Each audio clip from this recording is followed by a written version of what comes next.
ओम शांति। Good morning everyone. देने में लेना कहते हैं कि देने में ही लेना समाया हुआ है।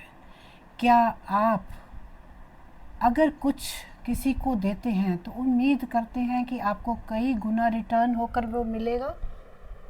क्या आप ऐसा सोचते हैं? अगर सोचते हैं तो ये बिल्कुल सही है।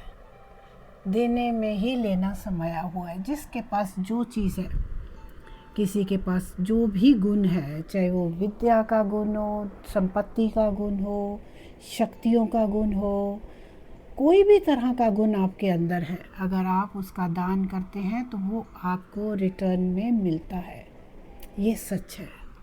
तो चलिए, मैं आशा कालरा सोलफुल विजडम चैनल से आज इसी विषय पर बात करती हूँ। तो एक कहानी सुनते हैं। एक राजा के राज्य में एक फकीर रहता था। राजा को रोजाना का नियम था सुबह 9 बजे से शाम 5 बजे तक अपने खजाने से गरीबों व भिखारियों को दान किया करता था, अर्थात खजाना पैसा बांटा करता था, जिससे उस राजा को बहुत खुशी मिलती थी। देखिए, अगर हम देते हैं ना और अगर उसमें खुशी नहीं मिलती तो भी उसका कोई फ़ायदा नहीं है। एक फ़कीर रोज़ आता था और लाइन में लग जाता था। जो भी उससे पहले खड़े होते थे, उसके बाद जो भी लोग आते थे, वह उनको अपनी बारी, अपना टर्न उन लोगों को देता रहता था। धीरे धीरे शाम के 5 बज जाते थे और फ़कीर का नंबर नहीं आता था। धीरे धीरे कई दिन बीत चुके थे। ऐसे ही रोजाना होता था। फ़कीर अपनी टर्न, अपनी बारी दूसरों को देता रहता था और शाम को 5 बजे तक उसको कोई दान नहीं मिलता था। यह क्रिया राजा का एक दरबारी देखता रहता था और नोट करता था। उसने वह सारी बात राजा को बताई। राजा ने भी गौर किया। उसके बाद राजा ने उस फ़कीर को बुलाया और उस फ़कीर महाशय से पूछा, हे महाशय, तुम रोज़ हमसे दान लेने के लिए आते हो, लेकिन रोज़ाना ही खाली हाथ चले जाते हो, खाली हाथ लौट जाते हो। तुम लोगों को अपने आगे आगे आगे करते रहते हो और अपना नंबर दूसरों को देते रहते हो। फ़कीर ने कहा, सही है राजा जी, आप राजा हो, आपके पास संपत्ति, अमानत, रुपया, पैसा सब कुछ है, आप यह दान करते हो और मेरे पास क्या है? मेरे पास बारी है, टर्न है, मैं यह दान करता हूँ। राजा जी, जब आप किसी को दान दिया करते थे ना, तब आपके चेहरे पर एक अलग ही खुशी दिखाई देती थी। मैं उस खुशी को देखकर सोचने लगा कि राजा दान देकर खुश होते हैं तो मुझे भी कुछ देना चाहिए। मैं तो फ़कीर हूँ, मेरे पास तो कुछ देने के लिए ही नहीं है।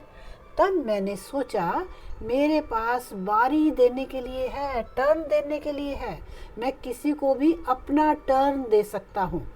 मैं तो फ़कीर हूँ, मुझे तो ये हीरे जवाहरात, रतन, खजाने, रुपया, पैसा लेने की ज़रूरत ही नहीं है। मेरे लिए यह चीज़ महत्व नहीं रखती है। तब मैंने देना शुरू किया, जिससे मैं आपसे ज़्यादा खुशी का अनुभव करने लगा हूँ। देवताओं को सदा आशीर्वाद देने के पोज में दिखाते हैं ना, जिससे उनका चेहरा सदा हर्षित रहता है।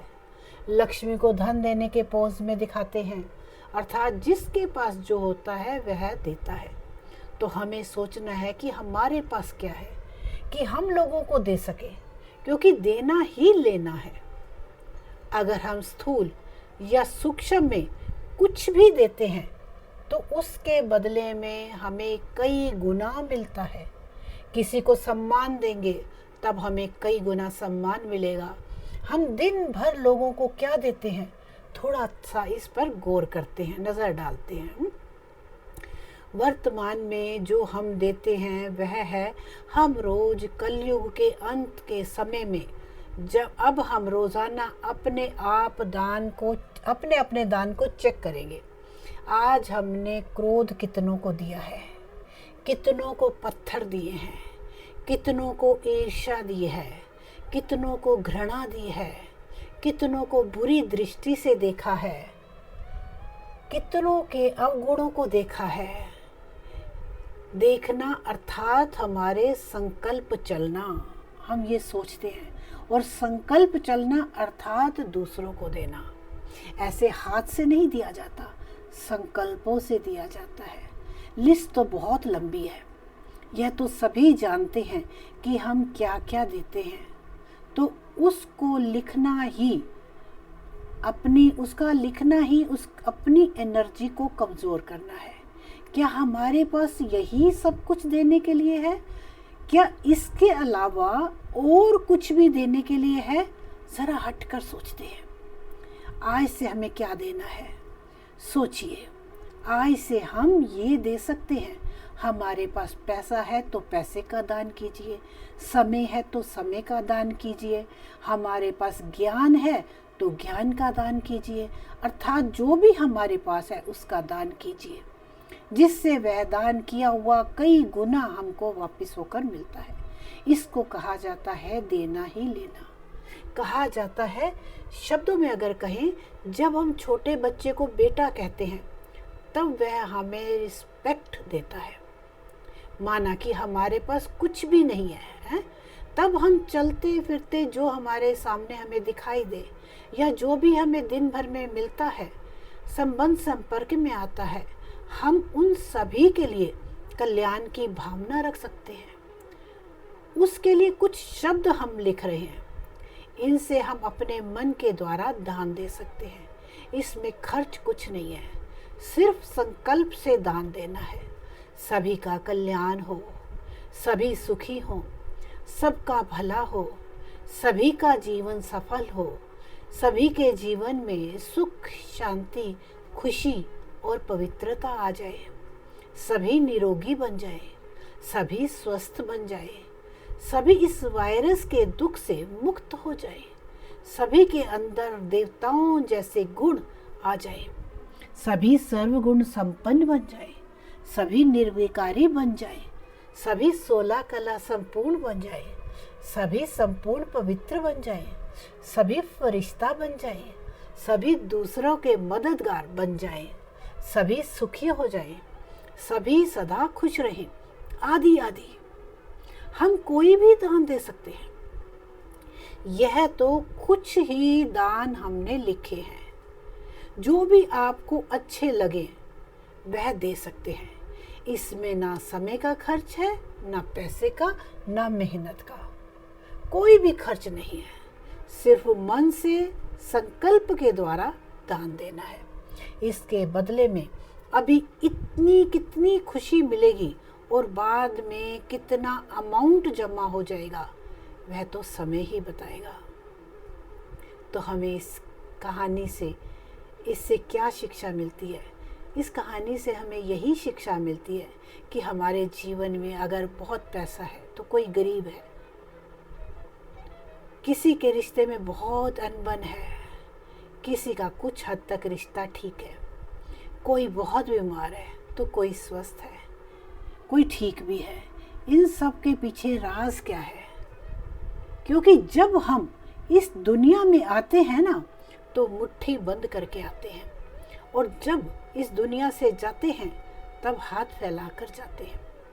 आते समय भी कुछ दिखाई नहीं देता और जाते समय भी कुछ दिखाई नहीं देता कि हम क्या लेकर आए थे और अब क्या लेकर जा रहे हैं।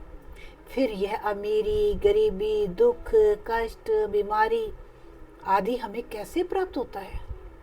जरूर पिछले जन्म में कुछ हमने दिया होगा, उसी के बदले में यह मिल रहा है। सोचने की बात आ गई ना। अब हमें अगले जन्म के लिए सोचना है कि अगले जन्म में हमें क्या लेना है, उसके हिसाब से हमें क्या देना है। तो जो भी आपके पास है उसे बांटिए। बांटने से खुशियाँ मिलती हैं, और अगले जन्म में आप कहेंगे कि अगला जन्म तो हमने देखा ही नहीं है, लेकिन आता तो है ना। ये तो ट्रुथ है, सच्चाई है कि जो इंसान आया है वो जाएगा और फिर जन्म लेगा, फिर जन्म लेगा एक नए कर्मों के साथ।